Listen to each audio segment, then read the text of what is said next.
Henry Cole had not gone to the Mercer farm auction looking for a tractor. At 70, he had learned not to attend farm auctions with a shopping list. A man could walk in needing a wrench and leave owning a combine he had nowhere to park. He came for a set of steel grain gates. The auction had already been running for 2 hours when Henry noticed the tractor behind the machine shed.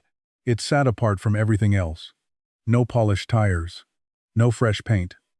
No handwritten card listing horsepower or hours. Just a faded red machine buried knee-deep in weeds. The rear tires had collapsed against the rims. Rust covered the exhaust stack. One headlight was missing, and the other pointed toward the ground. Someone had tied a white board to the front grille. Non-running. Parts or scrap. Henry stopped walking. A younger farmer beside him followed his eyes. "Do not bother." Henry glanced at him. "You know the machine?" "Everybody knows that machine." The farmer laughed. "Mercer tried fixing it. Dealership tried. Couple mechanics from Wichita tried. Been dead 18 years. Henry stepped through the weeds. Up close. The tractor looked worse. The cab door resisted before opening with a metallic crack. The seat covering had split down the middle, exposing yellow foam. Mice had built a nest behind the instrument panel. Henry climbed down and lifted the engine cover. Dust coated everything, but he did not look at the dust. He looked at the bolts. Some had old tool marks.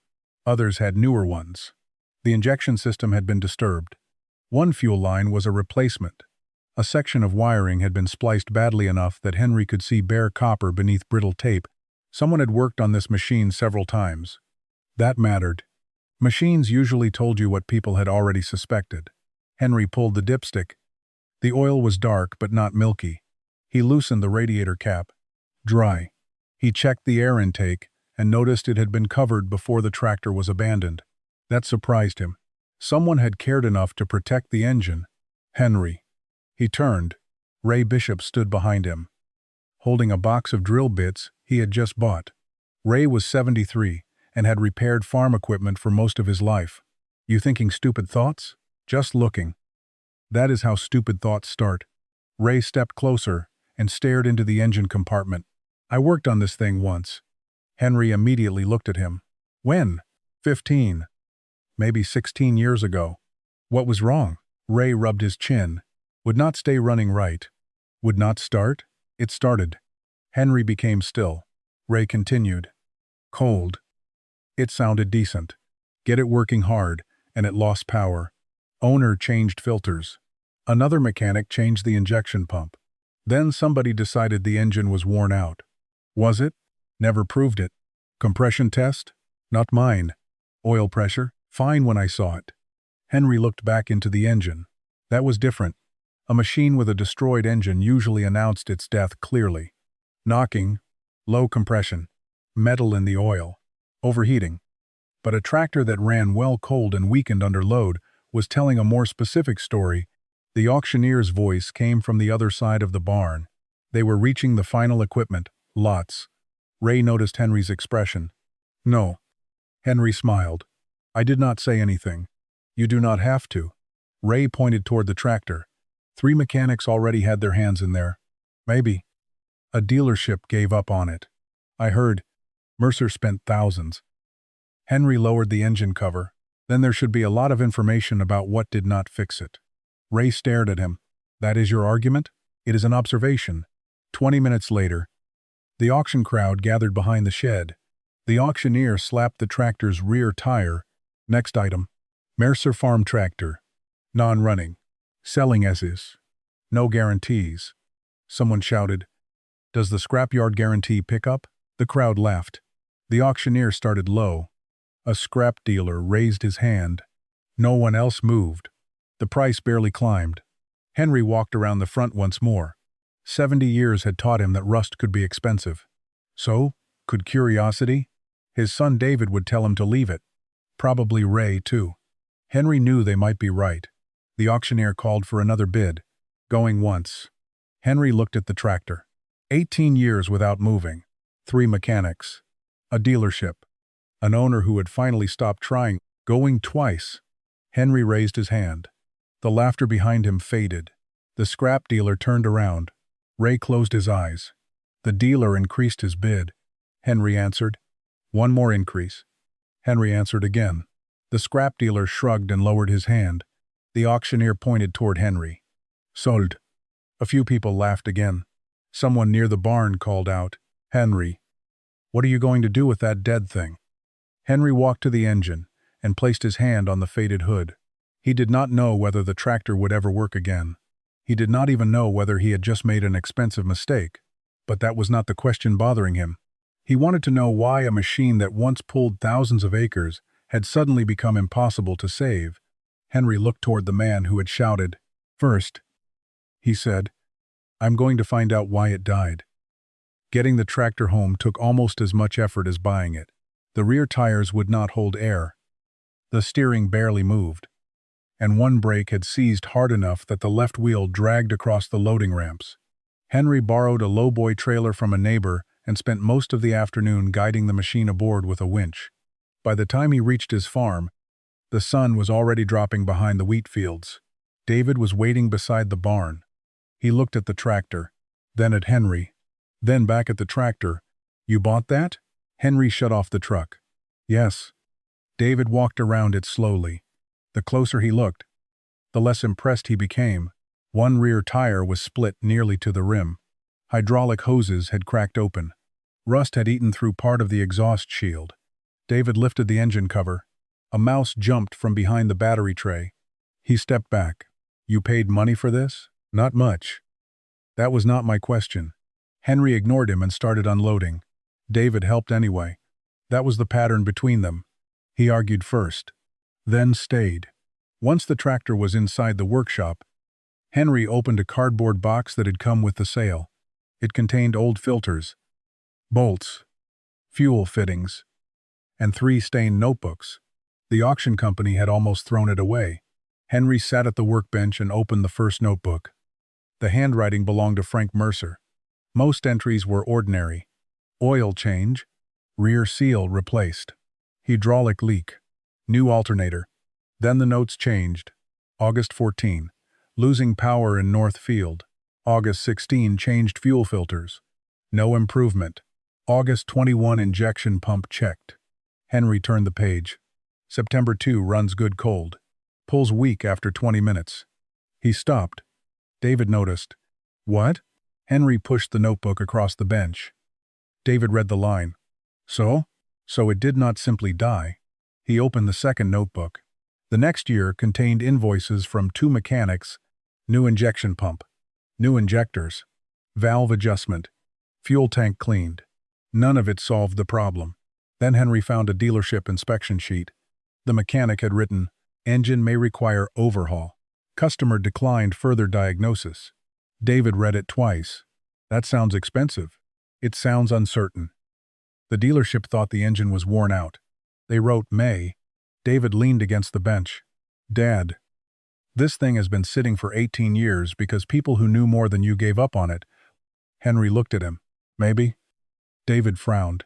You are agreeing? They might know more. Then why are we doing this? Henry opened the third notebook. Because they did not agree with each other. That was the part that interested him. One mechanic suspected fuel delivery. Another blamed compression. A third blamed the injection pump. The dealership wanted to overhaul the engine. 4 different answers. No proof. Henry spent the next 2 days doing nothing that looked impressive. He did not install a battery. He did not try starting it. He did not pour fuel into the tank and hope. He cleaned. He labeled wires. He photographed every hose connection before removing anything. He drained the engine oil through a fine screen and spread the residue across a white tray. No large metal fragments. That mattered. He removed the valve cover. The top end was dirty but intact. He turned the engine by hand. It barely moved, then stopped. David watched from the doorway. Locked? Partly. Which means? Could mean rust. Could mean internal damage. Could mean scrap? Henry nodded. Could. That evening, Ray Bishop came by. He looked through the Mercer notebooks and recognized one of the old repair invoices. That was mine. Henry pointed to the entry. You wrote that it lost power after it warmed up. I remember. What did you check? Fuel flow, timing, injectors. And? All looked acceptable. Compression? Good enough cold. Henry leaned closer. Did you test it hot? Ray was silent.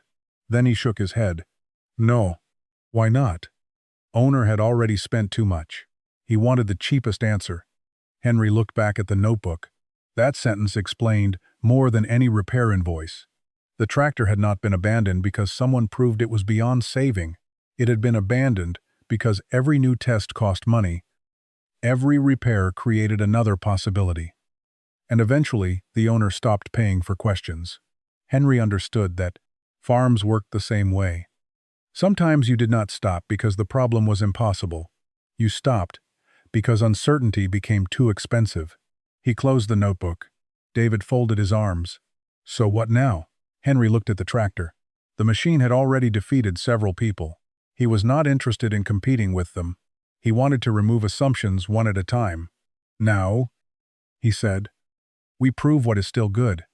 David shook his head. And if nothing is? Henry reached for his tools.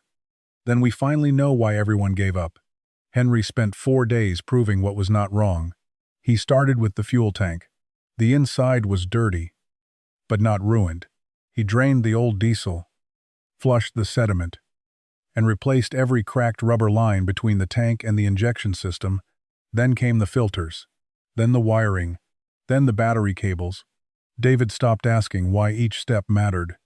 He simply showed up after work, changed into old clothes, and handed Henry tools. By Friday, the engine could finally be turned by hand. Slowly, not freely, but enough. Henry removed the injectors and filled each cylinder with penetrating oil. He let it sit overnight. Then worked the crankshaft again. The next morning, the resistance eased. Ray came by just after breakfast. You going to try it? Not yet. Ray leaned against the workbench. You have been saying that for a week. I only get one first start. You planning a ceremony? I am planning not to break it. Henry checked the oil pressure system with an external gauge. He primed the fuel lines. He disconnected the intake and inspected the turbo for play. Nothing looked good, but nothing yet looked fatal. That bothered him. A machine abandoned for 18 years should have shown him its killer by now. Instead, he found damage caused by time. Not necessarily the damage that had stopped it in the first place. By Saturday afternoon, Henry had run out of reasons to delay. David stood beside the tractor holding a fire extinguisher. Ray stood near the open workshop door. Henry climbed into the seat. The cab smelled of old fabric, diesel, and dust. He turned the key once. Nothing. David looked up. Henry climbed down. Tightened. One battery connection, and tried again. This time, the starter engaged. The engine rotated heavily. Once, twice, then faster. A cloud of gray smoke pushed from the exhaust. Ray raised his eyebrows. Henry stopped. Why? David asked. Oil pressure. The gauge had moved. Good. Henry waited 30 seconds. Then tried again. The starter turned. The engine coughed. A second cough followed. Then the machine came alive. Not smoothly. Not proudly. It fired like an animal waking from anesthesia. The entire hood shook. Black smoke filled the open doorway. David stepped back. Ray smiled. Henry did not. His eyes moved from one gauge to the next. Oil pressure, acceptable. Temperature cold. Charging system dead. But expected. RPM unstable. The engine ran for 6 seconds. Then stopped. No one spoke. Henry tried again. This time it started faster. 10 seconds. 15. 20. The sound began to smooth out. David grinned. You did it? Henry lifted one hand. Not yet. At 40 seconds, a sharp tapping appeared beneath the engine noise. Henry leaned forward. The tapping grew louder. Metal against metal. Higular.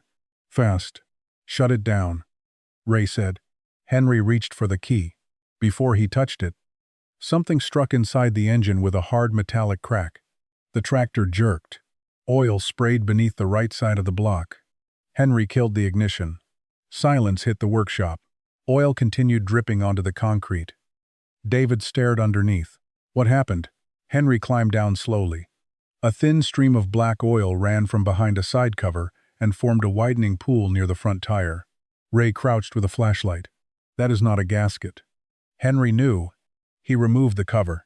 Inside, one small metal component had shifted out of position and struck the surrounding housing. It had not destroyed the engine, but it had damaged enough that another start could. David stood behind him. So now what? Henry did not answer immediately. He looked at the floor. For a moment, he felt the full weight of the mistake.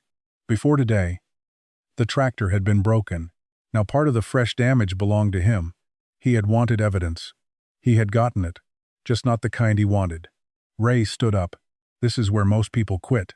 Henry wiped oil from his fingers. Maybe they were smarter. David looked at him.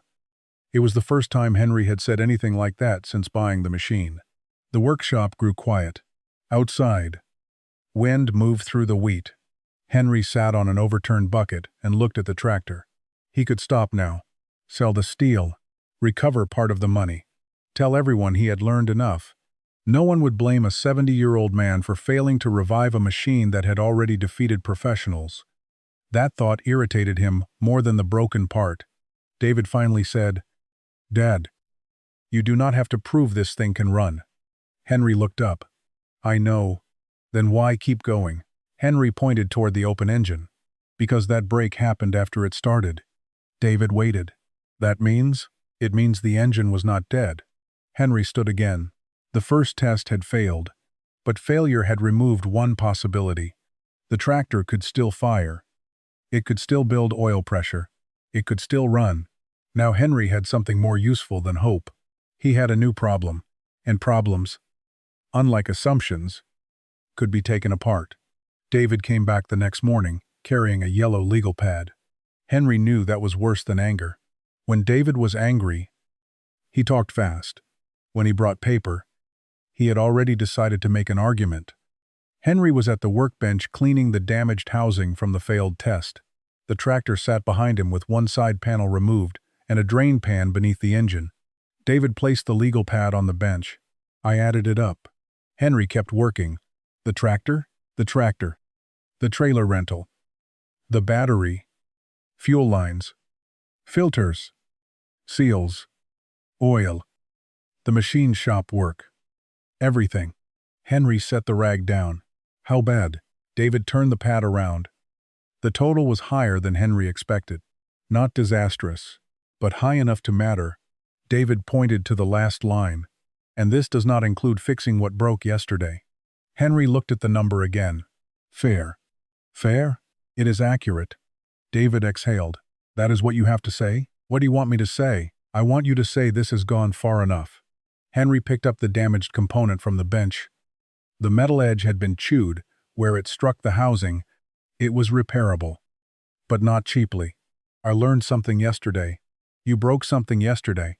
"Both can be true." David stared at him. "This is exactly what I mean." Henry looked up. "What do you mean?" "You turn everything into another reason to continue." David pointed toward the tractor. "It starts for 40 seconds, then dumps oil on the floor. And somehow that becomes good news. It tells me the engine can run. It tells me the machine is 70 problems stacked on top of each other. 18 years of sitting will do that." David rubbed both hands across his face. "Dad." The word came out softer now. That changed the room. Henry waited. David looked around the workshop. The shelves were full of parts Henry had collected over decades. Old carburetors, bearings, hydraulic fittings. A cracked steering wheel from the first tractor Henry ever owned. His father had always fixed things. When David was a boy, that had made Henry seem capable of anything. Now it frightened him. "You are 70. David said. Henry did not move. David continued. "You are crawling under a tractor that weighs more than a truck. You are lifting parts you should not be lifting. Yesterday, something let go inside that engine while you were sitting 3 feet away. I shut it down. After it broke, I was watching the gauges. That is not the point." Henry crossed his arms. "What is the point?" David looked at him directly. "You do not have to prove anything." The sentence landed harder than Henry expected. He looked away. Outside the open workshop door, the wheat moved under a steady south wind. For a few seconds, Henry was not thinking about the tractor. He was thinking about every conversation over the last 2 years. The doctor telling him to reduce heavy lifting, his daughter asking whether he still needed 80 acres, the banker suggesting a shorter equipment loan because of his age, David offering to hire someone for harvest. Each person had meant well. That was what made it difficult. No one had told Henry he was useless. They had simply started arranging the world as though usefulness now required permission.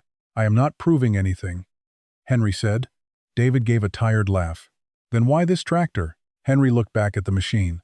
He did not answer immediately, because he had asked himself the same question the night before. Why this machine? Why spend mornings with rusted bolts and evenings reading repair notes from a dead farmer? Why care whether an old tractor ever moved again? Finally, he said, "Because nobody proved it was finished." David shook his head. 3 mechanics gave up. That is not proof. A dealership gave up. That is still not proof. What would be proof? Henry pointed to the engine. A cracked block. Destroyed crankshaft. Compression gone beyond repair. Something real. David looked at him for a long moment. "And if you find that, I stop. You promise?" "Yes." That surprised David. Henry continued, "But I will not stop because a machine is old." David's face tightened. "This is not about the machine." "Is it?" Henry said nothing. David looked down at the legal pad. Then he understood. "You think we are doing the same thing to you?" Henry's jaw tightened. "I think people confuse 2 things." "What things?" "Getting older and being finished." Neither man spoke. The tractor sat between them like evidence. David finally pulled out a chair. "Fine." Henry looked at him. "Fine, what? If you are continuing, then we do it differently." "How?" "No working under it alone. No lifting engine parts by yourself. And no test starts unless I or Ray is here." Henry almost objected. Then he looked at his son. This was not David trying to stop him.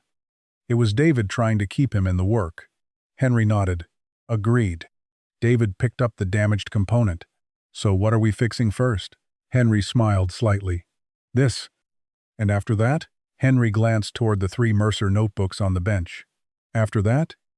We stop fixing what we can see." David frowned. "What does that mean?" Henry opened the oldest notebook to the line he had been thinking about all night. "Runs good cold. Pulls weak after 20 minutes. He tapped it with one finger. "It means we start looking for the thing everyone missed." Henry spent the next 3 evenings reading Frank Mercer's notebooks from beginning to end. Not the repair bills. Not the parts lists. The handwritten notes. Those were different. Mechanics wrote down what they replaced. Farmers wrote down what happened while the machine was working. Henry trusted the second kind more. On the 3rd night, he found the line that changed everything. "Runs strong cold. Loses power after 20 minutes under load." He had seen it before. This time, he kept reading. 2 pages later, "Let it sit colomecum mentamin." Starts and pulls again. Henry leaned back in his chair. That mattered. David was standing at the bench, sorting old fittings. "What?" Henry turned the notebook toward him. "If the engine were simply worn out, it would not recover because it cooled down for half an hour." David read the note. "So heat is causing something." "Maybe." "Foil?" "Could be." "Electrical?" "Less likely on this machine." Henry pulled another sheet from the box. It was an old dealership report. The technicians had replaced the injection pump after finding inconsistent pressure. The tractor still failed. Another mechanic had changed filters. Still failed. Someone had cleaned the fuel tank. Still failed. Everybody had worked on the obvious fuel components. Henry stared at the diagram in the service manual. The system was simple. Tank. Vent. Supply line. Filters. Lift pump. Injection pump. Injectors. He traced it with his finger, then stopped at the tank vent. Did anyone mention this? David looked through the invoices. No. Henry stood. They went to the tractor. The fuel cap was original. Henry removed it and examined the small vent passage. At first, it looked open. Then he pushed a thin wire through. It stopped. He tried from the other side. Still blocked. "That is too easy," David said. Henry nodded. "It usually is." He cleaned the passage anyway. Then he inspected the steel vent line that ran along the top of the tank. The outside looked intact. Inside, it was partially collapsed. Years of heat, vibration, and corrosion had distorted the line until only a narrow opening remained. David frowned. So the tank cannot breathe? Not enough. What happens then? Henry pointed toward the fuel line. As fuel leaves the tank, air has to replace it. If air cannot get in, vacuum builds, and the pump stops getting fuel. Exactly. David looked at the tractor. That could make it lose power when hot? Not because it is hot. Henry tapped the tank. Because it has been running long enough. That was the distinction everyone had missed. The failure appeared after 20 minutes. So mechanics had assumed temperature. But 20 minutes was also enough time for the tank vacuum to build under heavy fuel demand. Henry wanted proof. The next morning, he rigged a temporary clear fuel line and connected a vacuum gauge to the tank. They did not start the tractor. Instead, Henry used a small electric transfer pump to simulate sustained fuel draw. For the first few minutes, everything looked normal. Then the gauge began moving, slowly, steadily. Negative pressure increased inside the tank. Fuel flow weakened. At 18 minutes, the stream in the clear line began to pulse. At 22, it nearly stopped. David stared at the gauge. That is it. Henry did not celebrate. Part of it. How can you say part? Because someone changed the injection pump and still could not fix it. Maybe they never fixed the vent. Maybe.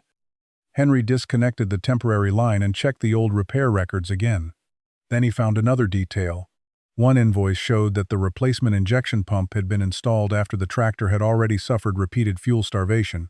If the pump had been forced to work against restricted supply long enough, internal damage was possible. The vent may have caused the original failure.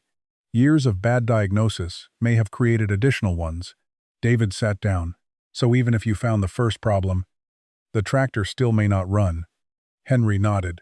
That is what 18 years does. He removed the damaged vent assembly and placed it on the workbench. The original replacement part had been discontinued more than a decade earlier. Ray came by that afternoon and examined it. You will not find one of these new. I know. Used? Maybe. Ray rotated the piece in his hand. Could fabricate one? Henry looked at him. You still have the lathe? Ray smiled. You still have bad ideas? For the first time in days, Henry laughed. They spent the evening making measurements, diameter, thread pitch, flow opening, mounting angle. Nothing complicated by modern standards. But the part had to fit exactly and survive vibration. Before Ray left, he placed the old vent on the bench. If this really caused it, he said. 3 mechanics missed a hole small enough to cover with your thumb. Henry looked at the part. That is not what they missed. What did they miss? Henry opened Mercer's notebook again. They saw 20 minutes and thought heat. He tapped the handwritten line. Mercer saw 20 minutes and wrote what happened. That was the difference. A diagnosis could become complicated when everyone kept inheriting the previous person's assumption. Henry had not solved the tractor yet. The engine still had damage. The injection system still needed testing. A discontinued part still had to be rebuilt. But for the first time since the auction, he knew something important. The machine had not died because it was old. It had died because everyone kept looking at the same symptom in the same way. And 18 years later, one forgotten sentence had finally pointed somewhere else. Chapter 6. The part that no longer existed. The old vent assembly sat in the center of Ray Bishop's workbench like a piece of evidence. It was no bigger than Henry's hand. A steel body, a threaded fitting, a narrow internal passage. Simple enough that a farmer might assume it could be replaced with any piece of tubing. Ray knew better. If the opening is too large, it will breathe wrong. Henry nodded. If it is too small, we are right back where we started. And if the angle is off, vibration will crack it. Ray picked up his calipers. So we make it 3 times. Henry looked at him. Why 3? Because the first one will be wrong. Ray turned toward the lathe. The second one will teach us why. Henry smiled. And the third? Maybe the third lets us go home. For the next 2 days, the workshop became a small machine shop. Ray measured the original part until he had filled half a page with dimensions. Henry cleaned the mounting surface and traced the old fuel path through the tank. David searched salvage listings from 3 states. He found 2 possible replacements. One had already been sold. The other arrived in photographs looking worse than the part they were trying to replace. The first fabricated vent failed before installation. Ray had matched the outside perfectly, but the internal passage was slightly too narrow. Henry tested it on the bench. Under sustained fuel draw, vacuums still began to build. Ray looked at the gauge. Good. David frowned. It failed. That is why it is good. Ray tossed the part into a tray. Now we know where the limit is. The second version breathed properly, but when they mounted it to the tractor, the fitting sat too close to the hood's support. At idle, it would have survived. Under field vibration, Henry knew it would eventually strike metal. David stared at it. Can we bend the bracket? Henry shook his head. Then we create a new problem to solve an old one. They removed it. The third version took almost an entire day. Ray widened the internal passage by a fraction. He changed the mounting angle. Henry added a flexible section to isolate vibration. Then they tested the complete assembly off the tractor. 5 minutes. 10. 20. The gauge barely moved. David watched the clear fuel line. No pulsing. Henry nodded. Not yet. At 30 minutes. And flow remained steady. Ray finally stepped away from the bench. That part works. Henry looked toward the tractor. The part works here. Ray understood. The real test would be different. Heat. Vibration. Load. Hours instead of minutes. They installed the vent the next morning. Then Henry turned to the injection pump. That was the part he trusted least. The tractor had spent years trying to pull fuel against a restricted tank. If the pump had been starved repeatedly, internal scoring could have developed. A specialist bench tested it 2 towns away. The call came that afternoon. Henry put the phone on speaker. The pump will run, the technician said. Henry waited. But there is wear in the transfer section. Pressure falls as temperature rises. David looked at Henry. There it was. The original restriction had not only created a symptom, it had helped damage another component. What are our options? Henry asked. Rebuild. Parts available? A pause. Some? Henry closed his eyes. How much? The number was painful. Not impossible. Painful. After the call, David pulled out the yellow legal pad again. Henry laughed once. You carry that thing everywhere now? It keeps us honest. David added the new estimate. The total crossed another line. For a moment, neither of them spoke. Henry looked at the tractor. He had already found the likely original failure. That alone might have been enough.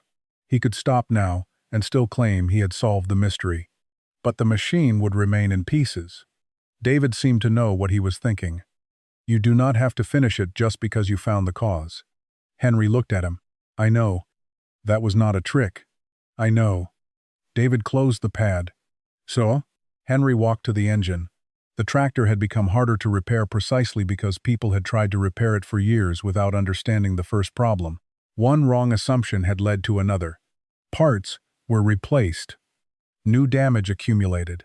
Eventually, the machine became too expensive to question. Henry rested his hand against the faded metal. If we stop now, we know why it failed. David nodded.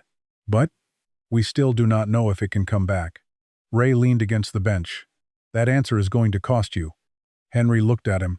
So did the wrong answer. They sent the pump out for rebuilding. 3 weeks later, it returned wrapped in brown paper. The technician had replaced the worn internal components and marked the housing with fresh calibration numbers. Henry held it carefully. 1 rebuilt pump, 1 fabricated vent, 1 repaired housing from the first failed start. None of it guaranteed anything, but for the first time, the tractor's fuel system had been rebuilt around what the machine had actually been telling people 18 years earlier. David helped Henry install the final line. When they finished, he looked toward the ignition. Started? Henry shook his head. Tomorrow. David stared at him. You are serious? Yes. Why? Henry wiped his hands. Because Ray needs to be here. David smiled. The rule had been his. Henry had remembered. The tractor could wait 1 more night. It had already waited 18 years. Ray arrived before 8 the next morning. David was already there. Henry had been in the workshop since sunrise. But he had not touched the ignition. The tractor sat in the center of the concrete floor with the hood open. New vent assembly, rebuilt injection pump, fresh oil, repaired housing. Temporary gauges mounted where Henry could see them from the seat. Ray walked around the tractor once. "You sleep? Enough." "That means no." Henry ignored him. David checked the fire extinguisher. Then the wheel blocks. Then the oil pan underneath. He was more nervous than Henry. "You ready?" he asked. Henry climbed into the cab. The seat felt colder than he expected. He placed one hand on the throttle and turned the key. The starter engaged. The engine rotated twice. Then fired. A thick burst of gray smoke rolled from the exhaust. The engine stumbled for several seconds. Henry adjusted the throttle slightly. The RPM settled. Ray stepped closer to the open side of the engine. "Fuel pressure?" Henry looked at the gauge. "Steady." "Oil?" "Good." David checked the temporary clear fuel line. No bubbles. 1 minute passed. Then 2. Nothing failed. Henry listened harder. The engine still sounded rough. But this was old diesel roughness. Not metal-on-metal damage. 3 minutes. Temperature began climbing. David smiled. Already better than last time. Henry did not respond. He was waiting for 20 minutes. That was where Frank Mercer's notes said the machine had always changed. At 4 minutes, Henry moved the throttle higher. The engine responded immediately. No hesitation. 5 minutes. The repaired fuel system maintained pressure. Ray touched the new vent line. No vacuum. 6 minutes. Henry finally allowed himself to think that maybe they had it. Then the engine changed. Not loudly. Just enough. A slight uneven pulse entered the exhaust. Henry looked at the tachometer. The needle moved. 20 RPM. Then 40. David noticed. "What is that?" Henry did not answer. The engine stumbled once. Recovered. Then stumbled again. 7 minutes after startup. The RPM dropped sharply. Black smoke appeared. Ray stepped forward. "Fuel pressure is still good." That was the problem. If the original failure had returned, pressure should have fallen. It had not. The engine shook harder. Henry reduced the throttle. No improvement. Then the tractor died. The workshop went silent. David stared at the gauges. That was not the same thing. No. Then what was it? Henry stayed in the seat. For several seconds, he did not move. They had solved the tank restriction. They had rebuilt the damaged pump. They had repaired the damage from the first test, and the tractor still could not stay running. Ray reached through the side panel and checked one of the lines. "Still has fuel."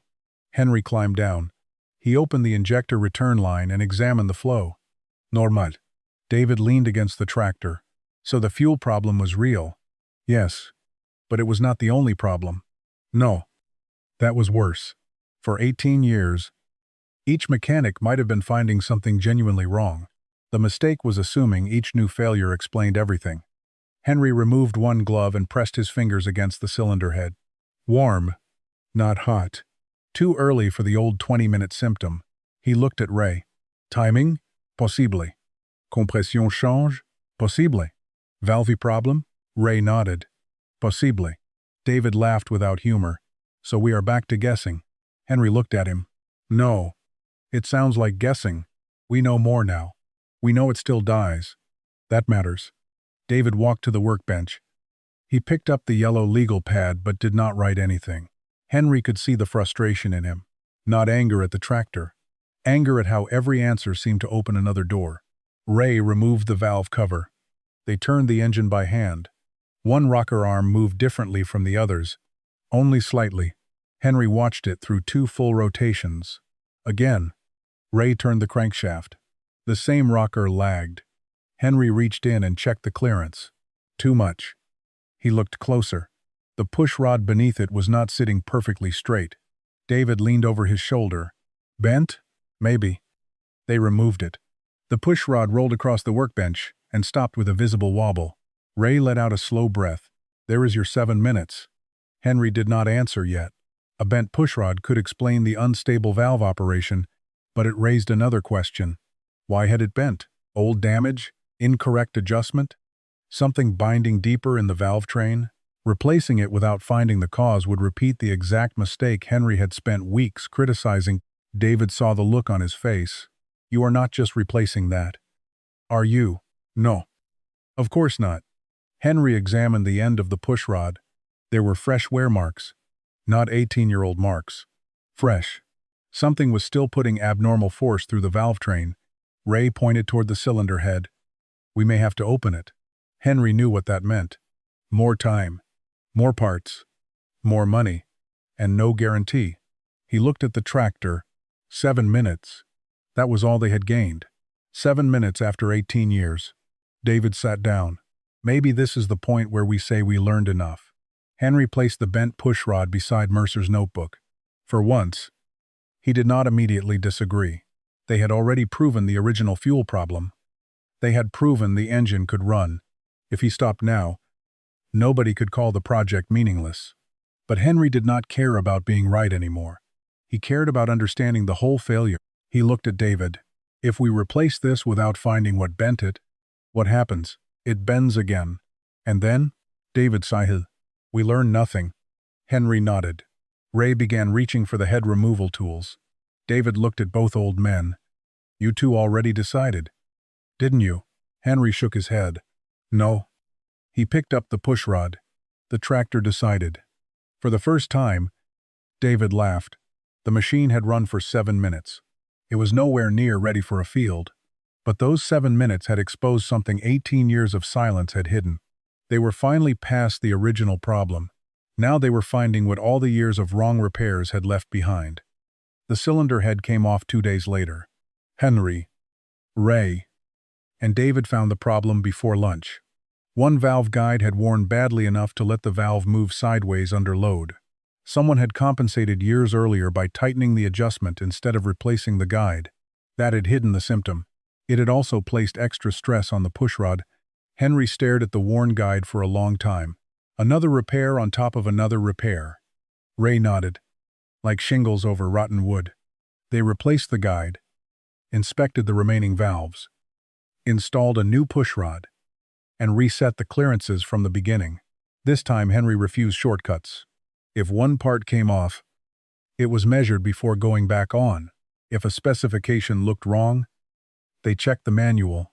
If they did not understand why something had failed, they stopped. The work was slow. That was exactly how Henry wanted it. What he did not know was that the rest of the county had started watching. It began with a video. During the 7-minute test, a neighbor named Travis had stopped by to return a borrowed grease gun. He arrived just as the tractor fired. He stood near the workshop door and recorded 20 seconds on his phone. The video showed the faded tractor shaking beneath a cloud of gray smoke while Henry sat behind the wheel. Travis posted it that evening with one sentence. Old Mercer tractor ran today after 18 years. By morning, the video had spread through 3 local farming groups. People recognized the machine immediately. One comment read, "No way. Frank Mercer's tractor?" Another, "That thing beat 2 shops and half the mechanics in the county." Then someone wrote, "My dad worked on that machine in 2009. Tell Cole to check the valve train." David showed the comments to Henry. Henry barely looked. Internet mechanics. One of them might actually be a mechanic. One of them might be 12. David kept scrolling. Then he stopped. Listen to this. A man named Paul Weaver claimed he had worked at the dealership that inspected the tractor years earlier. He remembered a strange valve noise that appeared after extended use. But the owner had declined further teardown because the injection pump repair had already cost too much. Henry looked up. Can you contact him? David smiled. So the internet is useful now? Do not get carried away. Paul called that afternoon. His memory was not perfect.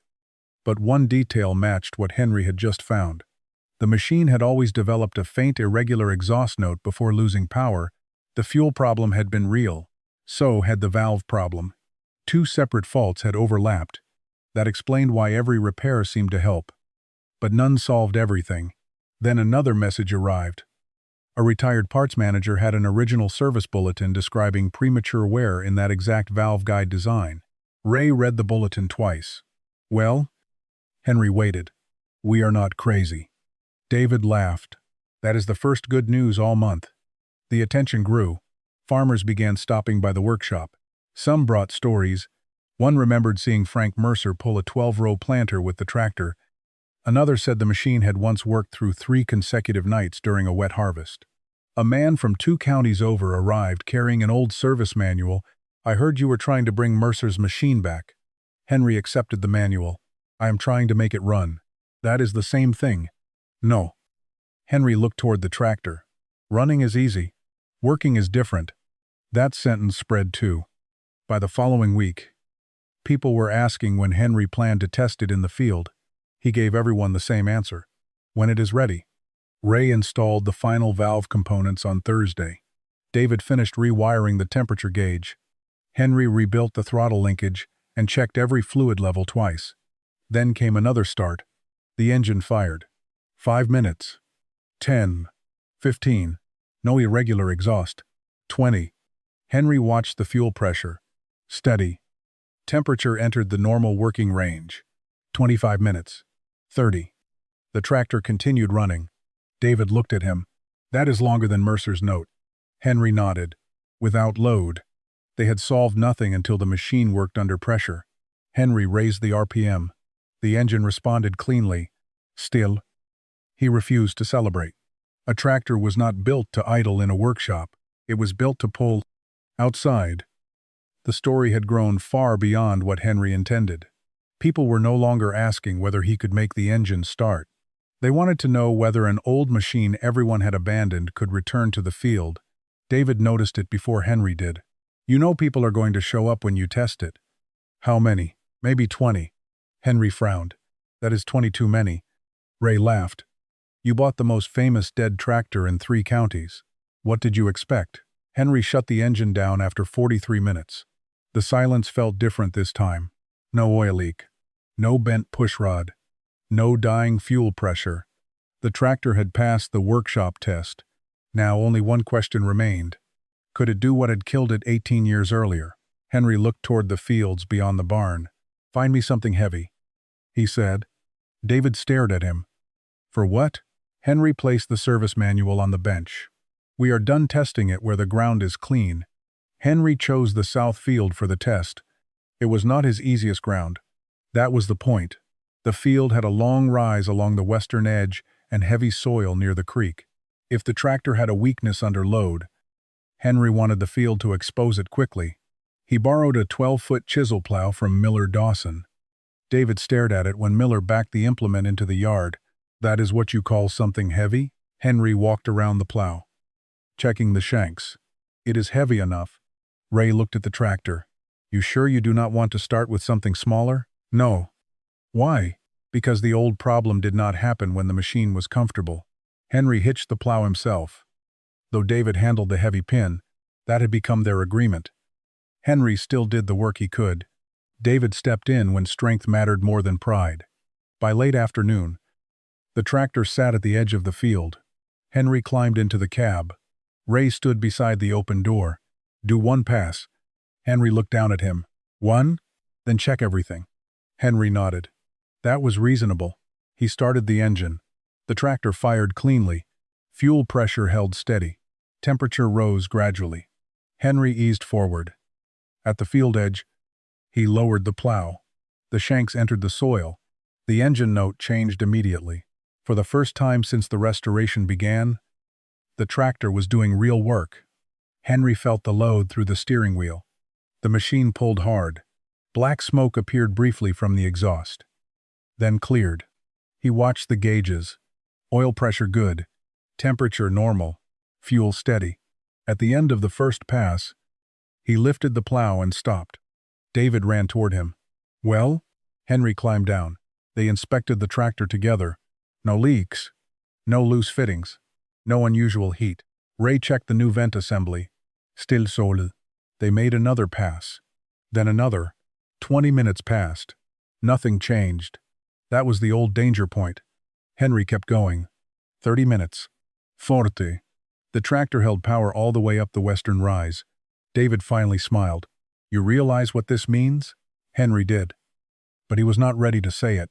One field test was not enough. He shut the machine down after an hour. By that evening, the news had already spread. Someone had filmed the tractor pulling the plow. The video was posted online before Henry finished dinner. The next morning, David showed him the comments. People wanted to know when the next test would happen. Some did not believe the tractor had been under full load. Others wanted to see it run for several hours. A few were certain it would fail when completely hot. Henry read one comment twice. "Run it where Mercer lost it. Then I'll believe it." David watched his face. "No." Henry looked up. "You do not know what I am going to say." "Yes." "I do." Henry put the phone down. Frank Mercer's old field was now owned by his nephew, Thomas. It was less than 6 miles away, and according to the notebooks, that was where the tractor had finally stopped 18 years earlier. David shook his head. "This is turning into a show. It does not have to. People will come. Let them." David stared at him. 2 months earlier, Henry had hated the idea of anyone watching.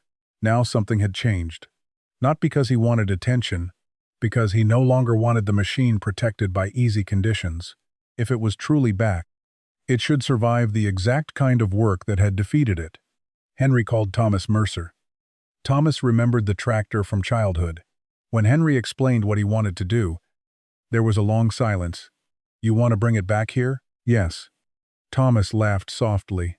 "My father would have liked that." They chose the following Saturday. Thomas had 25 acres that needed working before planting. Henry would use the old tractor and the same type of heavy implement Frank had been pulling when the machine failed. David listened as Henry ended the call. "So that is it? That is it. How long are you going to run? Until the field is done?" David leaned against the counter. "And if it does, then it does. In front of everybody." Henry looked at him. "If it only works when nobody is watching?" "It does not work." David was quiet. By Wednesday, word had spread far beyond their town. A farm supply store posted the test time on its notice board. 2 retired mechanics said they were coming. Farmers from neighboring counties began calling Thomas for directions. Ray walked into the workshop Thursday morning holding his phone. "You have a problem?" Henry looked up from the tractor. "What now?" Ray showed him a local farming group. More than 100 people had marked themselves as attending.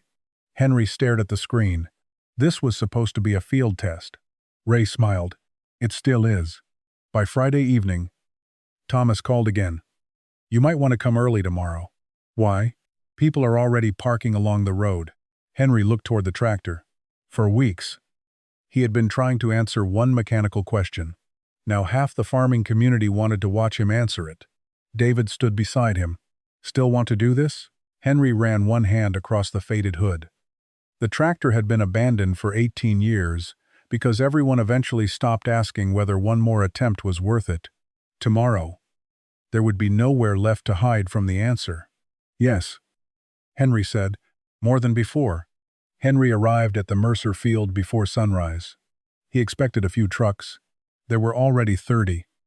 Pickup headlights lined both sides of the county road. Men stood beside tailgates drinking coffee from paper cups. A few families had brought folding chairs.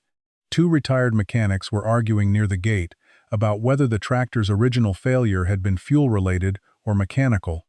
David parked beside the field entrance. "You said maybe 20. Henry looked through the windshield. "I was wrong. By 8 o'clock, the number had passed 100. By 9, Thomas Mercer had stopped counting vehicles. Someone from the local farm supply store brought a coffee urn. A parts dealer set up a folding table with donuts. Farmers from 3 counties arrived. Some because they remembered Frank Mercer. Others because they had seen the videos. A few came because they wanted Henry to fail. Henry could tell. They stood farther back, arms crossed, watching the tractor with the expression of men who had already made up their minds. The machine sat near the edge of the field, faded paint unchanged. Henry had refused to repaint it. He replaced what needed replacing. He cleaned what needed cleaning. But he did not want the tractor to look restored before it had proved itself. Ray walked over with a clipboard. 203. Henry frowned. "What? People. You counted them?" David did. Henry looked at his son. David shrugged. "You wanted a real test?" "I did not ask for witnesses." Ray smiled. "Too late." The crowd grew quiet when Thomas Mercer approached. He carried one of Frank's old notebooks. "This is the field. Thomas said. Henry nodded. Thomas pointed toward the western rise. Dad said it lost power right up there. Henry looked across the ground. The rise was longer than he remembered. Heavy soil. Slight incline. Exactly the kind of sustained load that could expose a weak fuel system or valve train. Thomas handed him the notebook. The last entry is from this field. Henry opened it. The final line was short. Lost power again. Could not finish west side. No drama. No final declaration.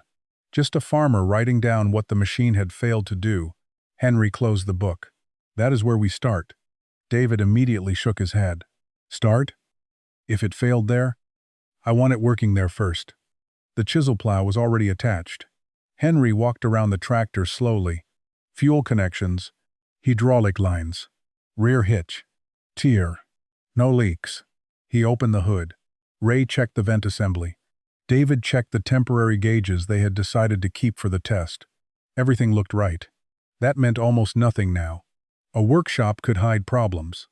An unloaded engine could hide problems. Even an hour on easier ground could hide problems. This field would not.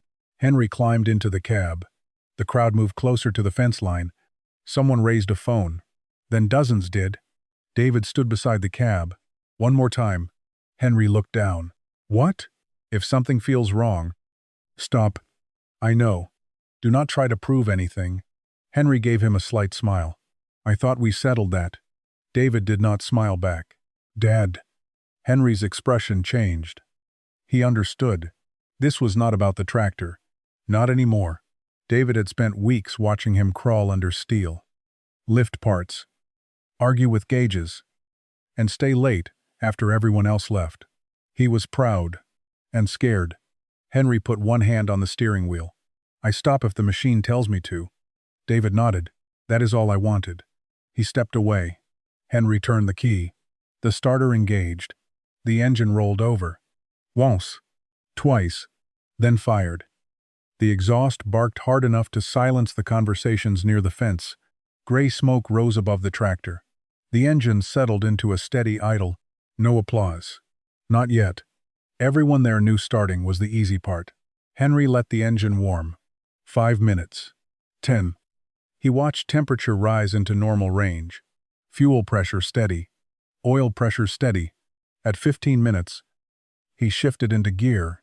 The tractor moved forward. The crowd followed along the fence. Henry reached the western side of the field. The exact place marked in Frank's notebook. He lowered the chisel plow. The steel shanks entered the soil. The engine note deepened. The tractor leaned into the load. For several seconds, nothing happened except dirt turning behind him. Then the machine began climbing. Henry watched the tachometer. RPM dropped slightly. Held. The tractor continued. Halfway up the rise, the load increased. Black smoke appeared from the exhaust. Henry felt vibration through the seat. Normide. He kept moving. At the top, he lifted the plow. The crowd erupted. Not because the field was finished, because the tractor had just crossed the ground where it had failed 18 years earlier. Henry turned around. David was smiling now. Ray had removed his cap. Thomas Mercer stood completely still, looking at the machine his father had given up on. Henry lowered the plow again. One pass proved almost nothing. He knew that. The old failure did not show immediately. The real test was time. Heat. Sustained load. Henry began the second pass. Then the third. 20 minutes passed. 30. 40. The crowd stopped cheering. Now they watched the same gauges Henry watched. Everyone understood what they were waiting for. The tractor had already surprised them. But surprise was not proof. Henry reached the western rise again. The engine was fully hot now. This was the moment the machine had spent 18 years avoiding. He pushed the throttle forward. The old tractor dug into the soil, and 200 farmers went silent. 43 minutes into the test, Henry felt it. A hesitation. So small that most people along the fence probably missed it. Henry did not. The tractor was climbing the western rise with the chisel plow buried deep when the engine note changed. The tachometer dropped. 50 RPM. Then another 50. Henry's hand tightened around the throttle. Behind him, dark soil rolled from the shanks in heavy slabs. The tractor slowed. Along the fence, the crowd went silent. David noticed immediately. He stepped forward. Ray lowered his binoculars. Henry looked at the gauges. Temperature was high but still normal. Oil pressure steady. Fuel pressure steady. That mattered. 18 years earlier, the restricted tank vent would have created vacuum under sustained load. Fuel supply would have weakened until the engine starved. That was not happening now. But the RPM continued falling. Henry had a decision to make. Push harder, or lift the plow. He remembered what he had promised David. I stop if the machine tells me to. Henry moved his hand toward the hydraulic control. Then he felt the right rear tire slip. Once. Again. He looked behind him. The plow had entered a darker strip of soil near the rise. Recent rain had left the ground heavier there. The engine was not dying. The tractor was overloaded. Henry raised the plow 2 inches. The load eased. RPM recovered almost immediately. The engine settled back into its rhythm. A sound moved through the crowd. Not cheering. Relief. Henry lowered the implement again after reaching firmer ground. The tractor pulled on. 1 hour. Then 90 minutes. The temperature stabilized. The fuel system remained steady. No irregular exhaust note appeared. No valve noise returned. Henry completed pass after pass. The crowd gradually changed. At first, everyone had watched like spectators, waiting for something dramatic. Now farmers began watching like farmers. They studied the soil, the exhaust, the depth of the plow. They compared the tractor's sound under load. Several older men walked closer to the fence whenever Henry reached the western rise. They knew what sustained work meant. Starting an old engine was one thing. Making it useful again was another. At 2 hours, David walked to the edge of the field and held up a bottle of water. Henry stopped. He left the engine running and climbed down carefully. His knees hurt when his boots reached the ground. David handed him the bottle. "You okay?" "I am." "The tractor?" Henry looked toward it. The engine idled steadily. So far. Ray approached and checked beneath the machine. No oil. No coolant. No fuel. Thomas Mercer stood a few feet away. My father never got it this far after the trouble started. Henry drank some water. How long did he usually make it? 40 minutes. Maybe an hour. Henry looked at the unfinished field. Then we keep going. David glanced toward the crowd. You already proved it. Henry shook his head. We came to finish the field. He climbed back into the cab. Another hour passed. Then another. By late afternoon, only the final section remained. Henry was tired now. His shoulders hurt from the steering. His right knee had stiffened. The tractor seemed less tired than he was. On the final pass, Henry approached the western rise one last time. 200 people still stood along the field. No one was talking. He lowered the plow completely. The engine took the load. The RPM dipped. Held. Henry kept the throttle steady. Halfway up. 3/4. Then the tractor crested the hill. Henry reached the end of the field and lifted the implement. For several seconds, there was only the sound of the diesel engine. Then a truck horn sounded. Another answered. Then another. Within seconds, the entire roadside erupted. Pickup horns. Shouting. Applause. Ray raised both arms. David stood near the fence with his head lowered, laughing. Thomas Mercer wiped his eyes before anyone could pretend not to notice. Henry turned the tractor toward them. He did not shut it down. Not yet. He drove back to the exact place where Frank Mercer had written his final note 18 years earlier. Then he stopped. The engine continued idling. Henry took Frank's notebook from behind the seat. He opened to the final entry. Lost power again. Could not finish west side. Henry took a pencil from his shirt pocket. Underneath it, he wrote, finished west side. He added the date. Then he closed the notebook. Only after that did Henry turn the key. The engine stopped. For 18 years, everyone had called the tractor dead. Henry had never needed to prove them foolish. He only needed to prove they had stopped one question too early. And now 200 farmers had watched the answer cross the field. The tractor stayed at the Mercer field until almost everyone had left. Henry did not rush to load it. For the first hour after the test, people surrounded the machine. Some wanted photographs. Some wanted to hear exactly what had been wrong. Several older farmers touched the faded hood as if they were greeting someone they had not seen in years. One man stood beside the rear tire for nearly 5 minutes before speaking. "I watched Frank run this thing when I was a kid." Henry nodded. "He worked it hard." "He did." The man looked toward the finished western side of the field. "Never thought I would see it move again." Henry had heard versions of that sentence all afternoon. He did not correct anyone. The tractor had not returned because of one dramatic repair. It returned because dozens of small failures had finally been separated from one another. A blocked vent, a damaged pump, a worn valve guide, a bent pushrod. Years of assumptions layered over years of repairs.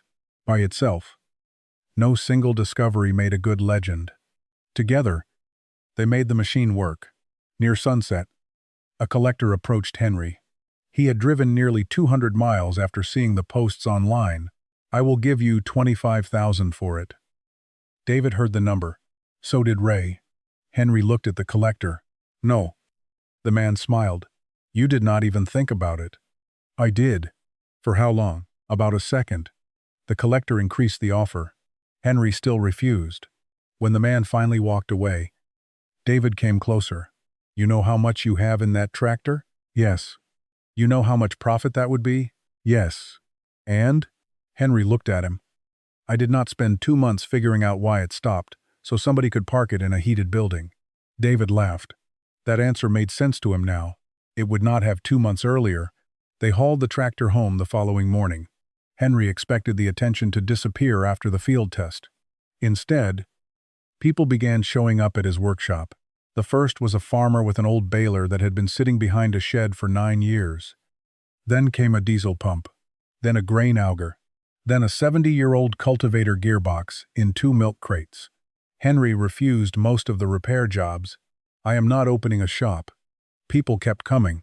Eventually, he realized they were not asking him to repair everything. They wanted help deciding whether something deserved another attempt. So Henry changed the rule. He would inspect, he would diagnose, he would help find the reason, but the owner had to participate. David started spending Saturdays at the farm. Ray came when his knees allowed it.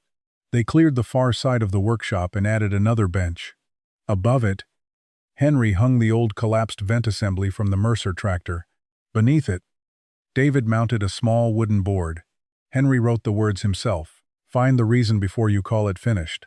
That winter, the tractor remained dirty. Henry replaced the cracked seat.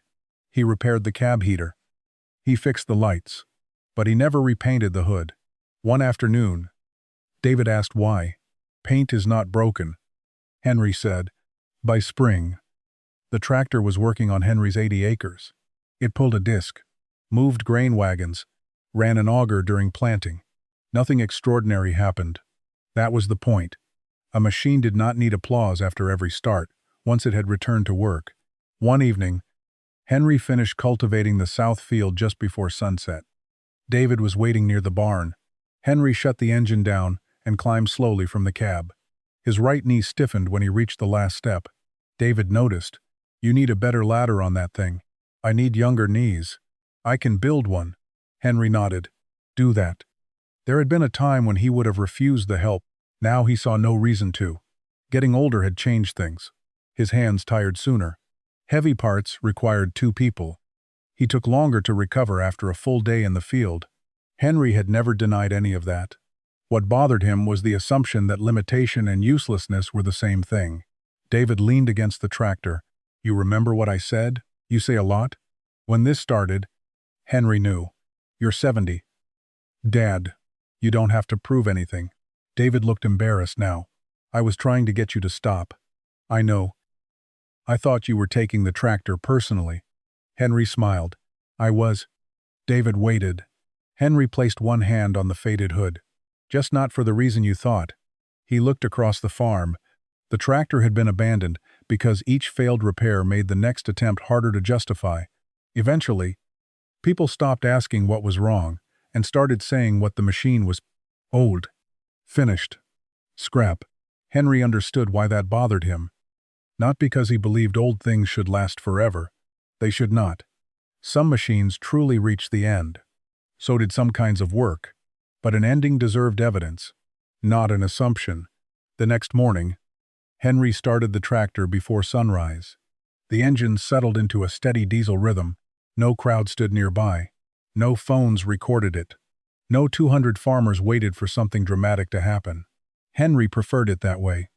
He shifted into gear and headed toward the field. The old tractor moved forward. So did he.